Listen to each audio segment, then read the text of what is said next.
My name is Ted Bundy. I've never spoken to anybody about this. 30 years after he was executed, notorious serial killer Ted Bundy is having his story retold in documentaries and crime series this year. The Netflix original Conversations with a Killer, the Ted Bundy tapes, uses video and audio recordings of interviews with Bundy to get inside his mind. I mean, I'm just a normal individual. So who was he, and why are true crime fans still fascinated with him decades later? Ted Bundy killed more people in more states than anyone we've ever heard of. He was born Theodore Robert Cowell in 1946 to an unwed mother and was partially raised by his grandparents. He moved around the country as a child, eventually landing in Washington state, where his mother married a man named John Bundy. Biographers say he was bright and charismatic. His good looks and charm helped him gain acceptance into political circles. He could be the guy next door. Your fiance, your husband, your boyfriend, your lover. And then that evening, by his own determination, at his own discretion, transform himself into perhaps the most diabolical killer we've ever known. He enrolled in law school in 1973, but by the following year seemed to lose interest and dropped out. While authorities don't know when Bundy first started to kill, the earliest crimes they were able to link to him were in Washington state in 1974. A college student was badly beaten and sexually assaulted in her basement apartment. And after that, young women in the state started disappearing every month until the summer. Around that time, Bundy moved to Utah, where authorities say his killing spree continued. The cute driver leaned over and rolled down the passenger window and asked me if I'd like a ride. Rhonda Stapley claims she encountered Bundy one night while she was waiting for a bus. She says he offered her a ride and she accepted. I thought that he was going to kiss me. Instead, he said very quietly, "Do you know what? I'm going to kill you." Stapley claims he drove her to a remote area where he tried to strangle her, but she escaped. Many other victims weren't so lucky. Bundy admitted to killing at least 30 women, abducting, raping, and strangling them.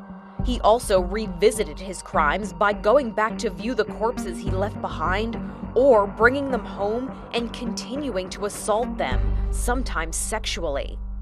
Deborah Jean Kent went missing from her high school in Utah in 1974. I sat in the police station listening to his voice and listening to that horrible tape of him saying that he had followed my sister from the auditorium or whatever it was, and that is the first time I'd ever felt anger and hate, and I was physically ill.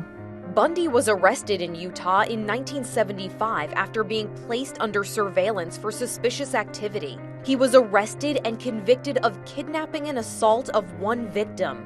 He escaped custody, but was recaptured in Colorado. He escaped once again in 1977 and made his way to Florida, where investigators say he claimed 6 more lives. Once again, it was a traffic violation that brought him down. He was put on trial in which he partially defended himself. Bundy was convicted of murder, but that didn't stop him from trying to carry on with his life.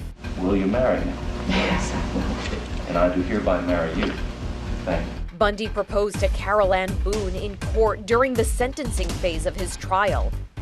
They dated before his initial arrest, and when she had a daughter in 1982, with Bundy behind bars, she named him as the father.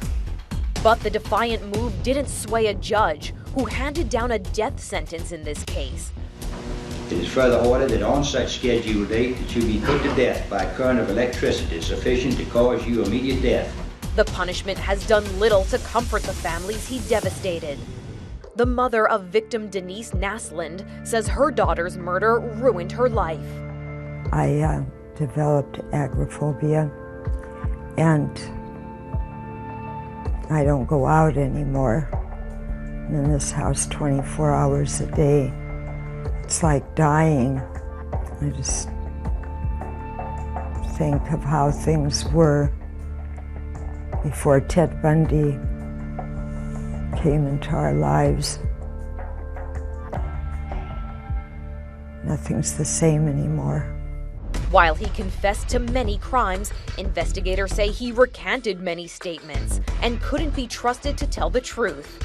Ted Bundy was executed by electric chair in Florida on January 24, 1989, at age 42, taking his secrets with him about the full and true extent of his reign of terror.